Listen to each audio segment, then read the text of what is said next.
Woohoo! So welcome to the second blab for Return to Enchantment. And here's my book. Da, da, da, da, da, da, da, da, da. Yeah, I'm not excited. And I basically, because my first book signing was like scheduled so soon after we uploaded it, want to plug the designer who did the cover, Angie Marachka. It's so beautiful. But it's on CreateSpace, and people gave me mixed reviews about CreateSpace, but I love the way the cover feels. It's matte, but it feels like soft and nice, and the quality is really good. And then the inside, we stuck with more of the ivory. And Angie laid out the inside and just did a tremendous job. It's really, really beautiful. So today we get to talk about the first chapter, which is all about sovereignty. And how I designed the book is that each of these archetypes and kind of aspects of yourself, which you can then bring out in your business, in your branding and marketing, is aligned with the chakra. So what I did was, instead of starting with the root chakra, I started the opposite way. So we're starting from the seventh chakra, which is the crown chakra. So again, another symbol of sovereignty is the crown. And really the crown chakra is our natural, sovereignty. We were born with a crown on our heads, and it's a crown of light. So I'm hoping we'll have some time for me to maybe walk you through a chakra breathing exercise from the book that enhances this seventh chakra, also known as Sahasrara, which means the 1,000-petaled lotus. So when it comes to feeling fulfilled in your business, and the place I always start with people, and the same place where my book starts, is sovereignty. So the sovereign, as I'm sure you know, is the protector and the nurturer and the vision holder of their realm. They protect that vision. That is the job of the sovereign. Mostly they are a visionary. Yes, they make final pronouncements and decisions, but they are not the ones who execute those things. So when I say execute, I'm not talking about off with their heads, which immediately brings to mind that, but so I want to make an important distinction now is that the sovereign is not a manager. So the manager is the one who takes the instructions and does what the sovereign tells them to do. They are in service to the sovereign. They are in service to the vision. And, I know, being an entrepreneur myself, that most of the time you're running all aspects of your business. So you're not just the sovereign of your realm, the visionary, you're also the manager of social media marketing and email marketing and accounting. And, then you actually have to do the work, you're coaching people or you're writing. So, an entrepreneur has to wear many hats. So I think the importance of putting time and space into being the visionary and the sovereign of your business is essential. It's essential to keep from burning out. It's essential so you can keep growing. And also to stay on track with your priorities. So you don't go, oh, I could do this over here and that over there and that over there. I mean, we've all been there, the shiny object syndrome that so many of us entrepreneurs have is because we're failing to really ground into our vision and stay connected to it.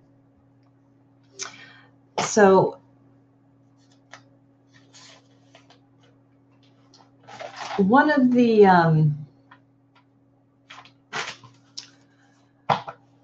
the things that I advise my own clients to do, and that I do myself, is I have a weekly date for and with my inner sovereign, with the visionary aspect of myself, to really focus on the vision of my business, growing it, protecting it, nurturing it, and making sure that what I'm doing is in alignment.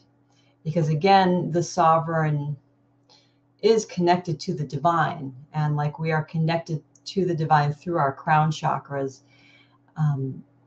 we have to put time into it. There's just no other way.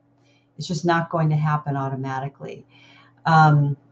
So one of the days that I find that really works best for me is Mondays. Usually what I'll do is in the morning, I'll go for a beach walk and I bring my journal. Sometimes I'll bring my oracle cards or tarot. I'll always bring my calendar so I can kind of look at the week ahead and the whole month, and even review maybe the year. But, you know, the Monday is usually mostly focusing on the week to 4 weeks coming.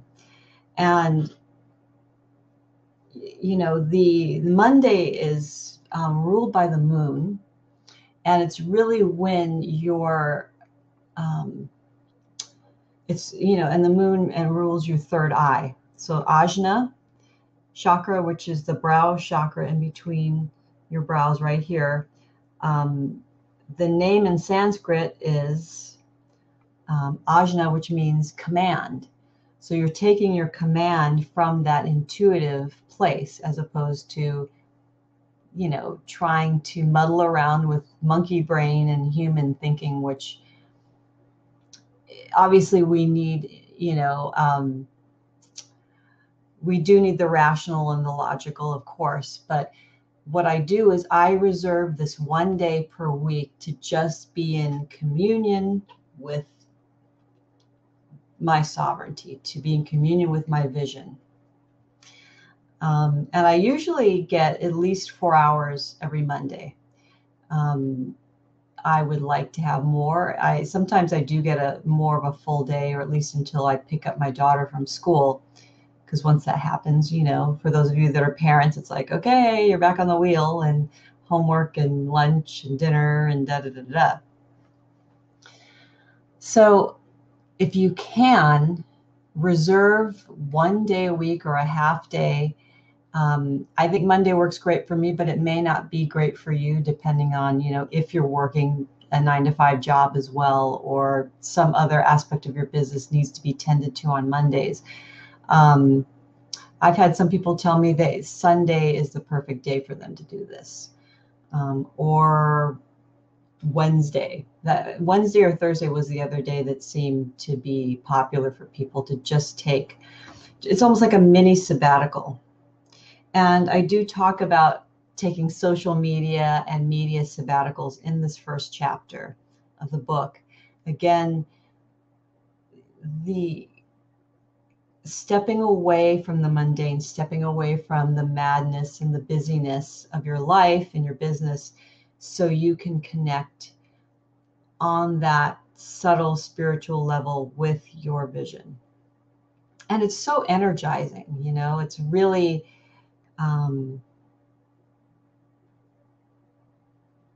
it's really nurturing for me. And then I feel like I go through my week with real direction, feeling like I'm steered by a higher force, rather than just all this other stuff that I have to do, and being in reaction mode all the time, which is very common for anybody, whether you're an entrepreneur that's self-employed or an entrepreneurial person employed in the corporate world. It's the same thing.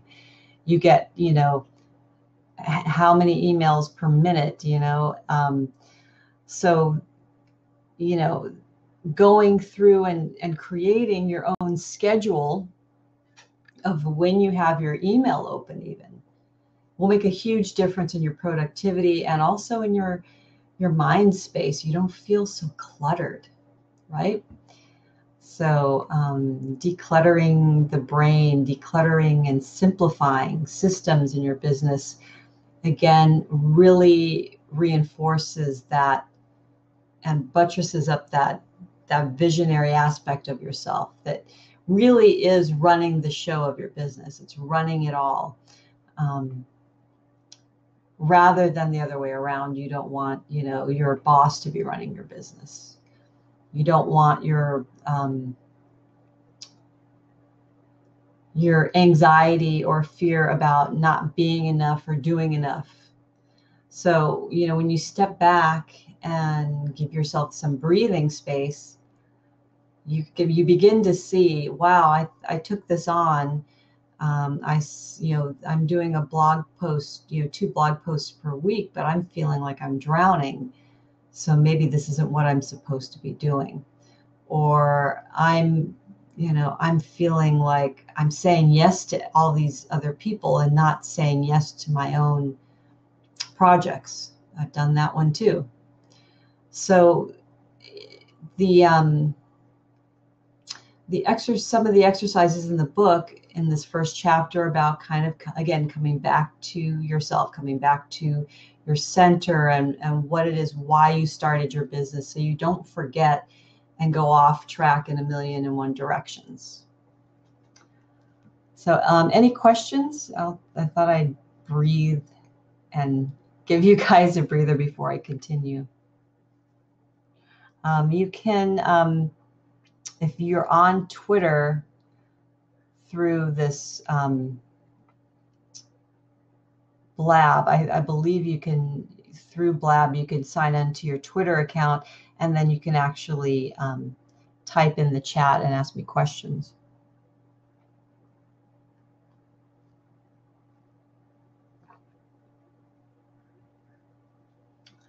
Okay, I'm going to keep going.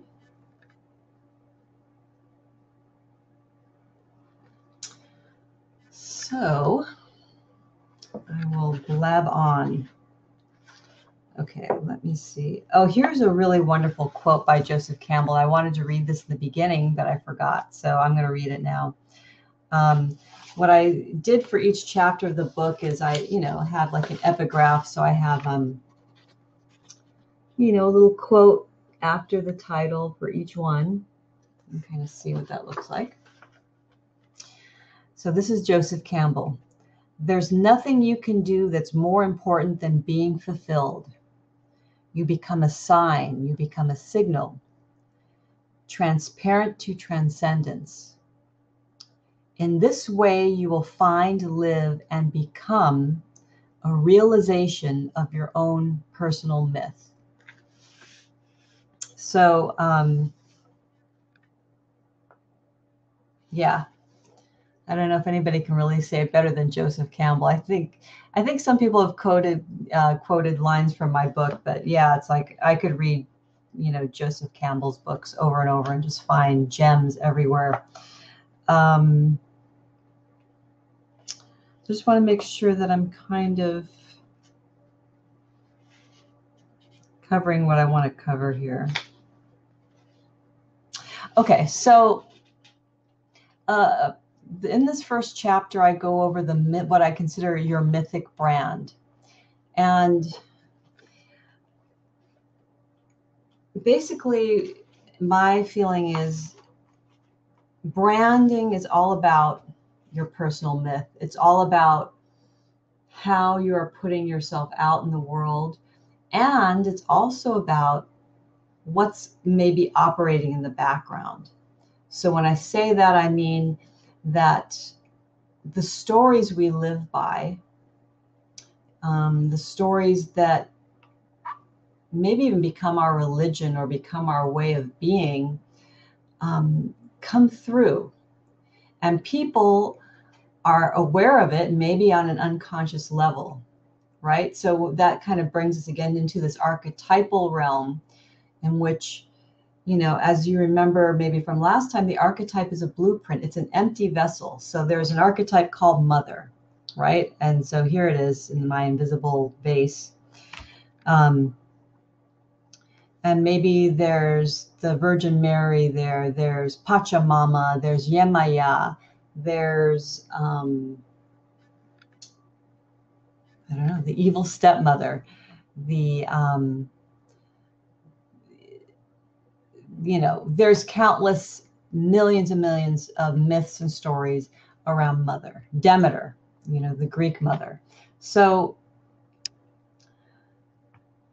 basically, it's this empty vessel contains all of these numerous possibilities for how this archetype will manifest. And once it's manifest, it's not really an archetype anymore, right? It's really becomes you. It becomes Mother Mary. It becomes Yemaya, which is, you know, they're different. They're very specific people or deities who have specific qualities. So whether you're male or female, you're going to have all of these archetypes: mother, father, divine child, warrior, trickster. It's all in there. So as you know, work in this first chapter, what you'll find is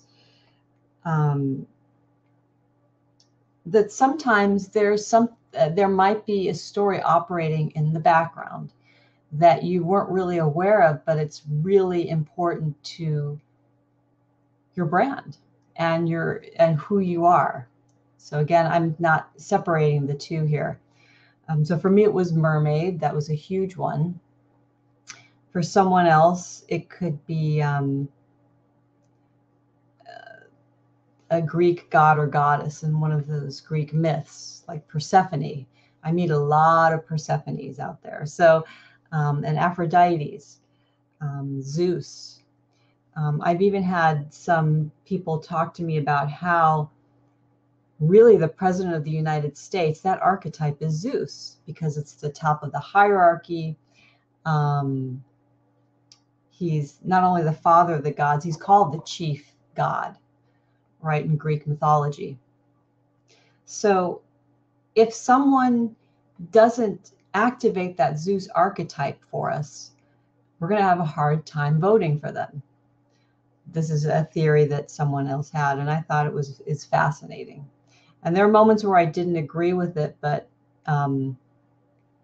you know, the Greek myths and, you know, the Greek and Romans were so generative to our own culture that I think a lot of these patterns persist. So that's what I mean by there's like an operating system behind your brand, and that's mythic and that's based on story. And there's a lot of different mythic brand models. I only talk about 3 in this chapter. One is the goddess-like celebrities. So examples of that would be Danielle Laporte, Marie Forleo, Oprah Winfrey, Angelina Jolie.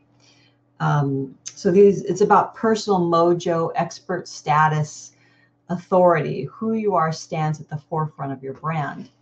The second one that I pull out is called the behind the scenes biz mogul. So examples of this brand would be Virgin, Apple, Microsoft. So, you know, Virgin is really, you know, Richard Branson, right? But we don't say Richard Branson, we say Virgin, even though we know who he is.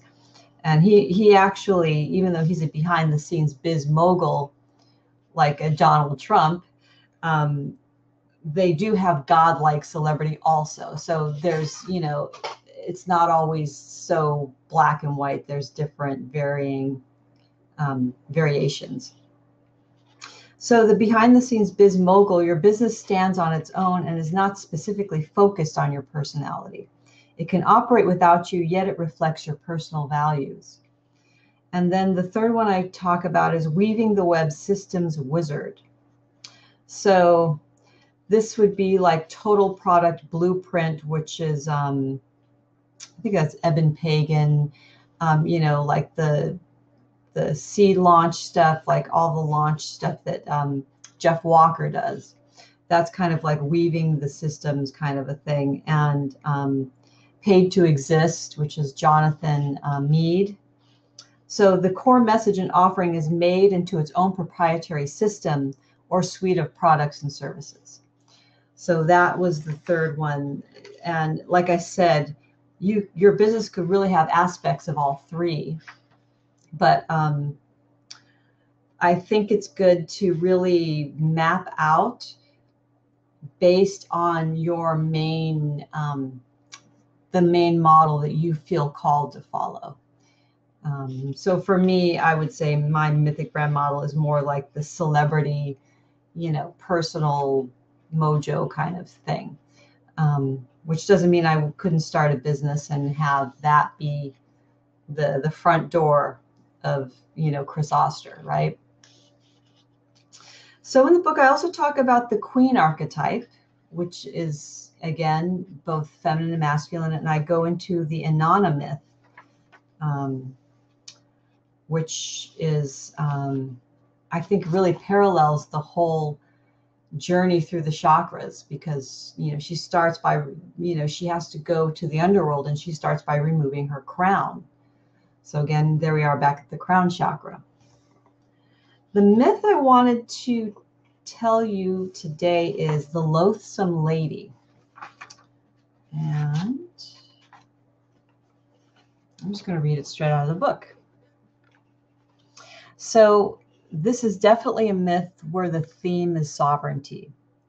And it's a retelling, version based on the Arthurian legend about the marriage of Sir Gawain to Lady Ragnall.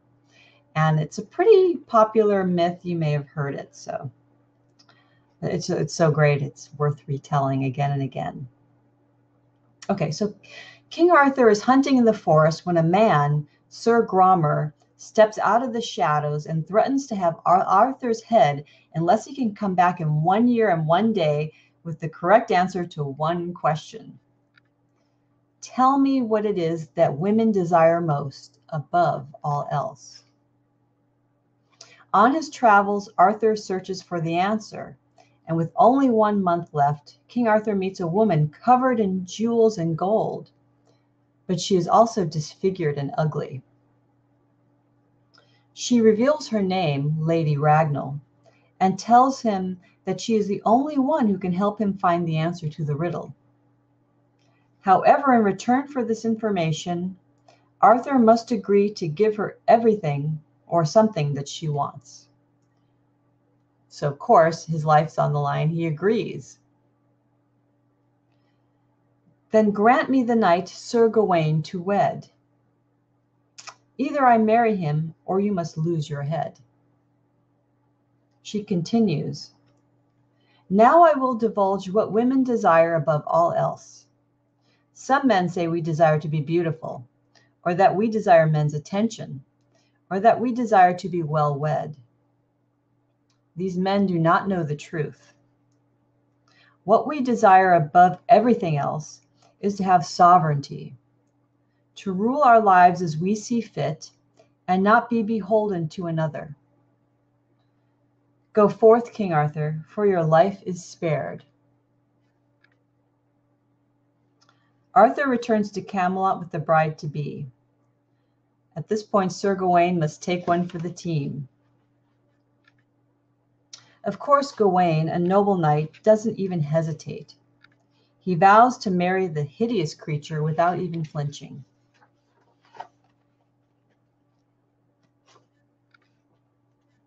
Arthur wants them to marry at a time when no one will show up to see Lady Ragnall's ugliness.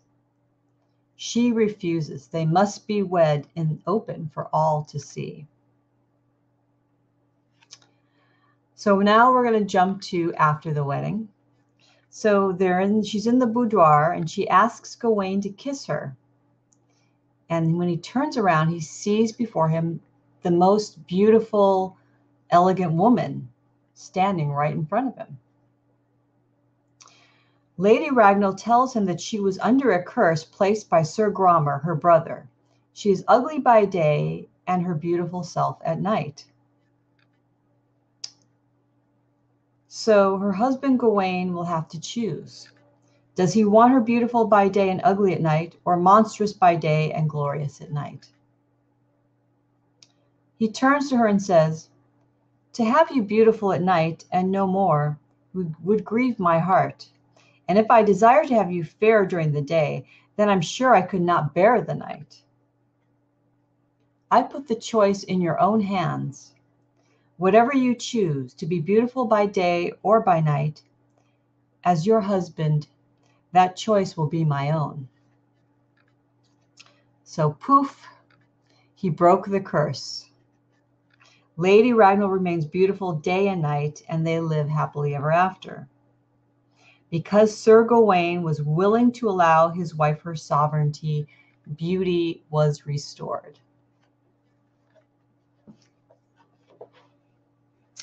So I love that. It's such a great story. So I'm going to end with that. And of course, I love that Sean says that he remembers that one and that Gawain rocks. Totally. So here's the book again, Return to Enchantment. I am really excited. It's doing really well on the Kindle version. I think it was number 13 this morning on the Women in Business scale, and I think number 96, let's see, number 86 in the Kindle store for entrepreneurship and small business. So it's climbing up the bestseller, yay! And I also want to let you know that beginning in November, I am teaching a workshop based on the book called Enchant Your Brand. And it's an 8-week class to just make your brand more compelling, more clear, using the work from the book.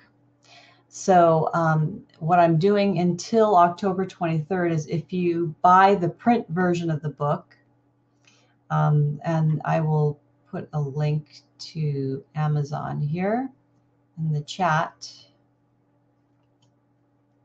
you get the workshop for free. It's an 8-week workshop. It'll be a blast. And if you want to learn more about the actual workshop and get all the details, I'll put that in here too. I'll see you soon, Sarah. Thank you for dropping in. So the this one that's Mythic Rhythm, Enchant Your Brand, this has the whole description of the class and all of everything that you get when you sign up. So it's normally $300, but until October 23rd, if you just buy the print book, which is $14.95 from Amazon, you get in the course for free. So I hope to see you there. And I'll be back next week with our next installment of The Blab. Thanks for being here. Bye.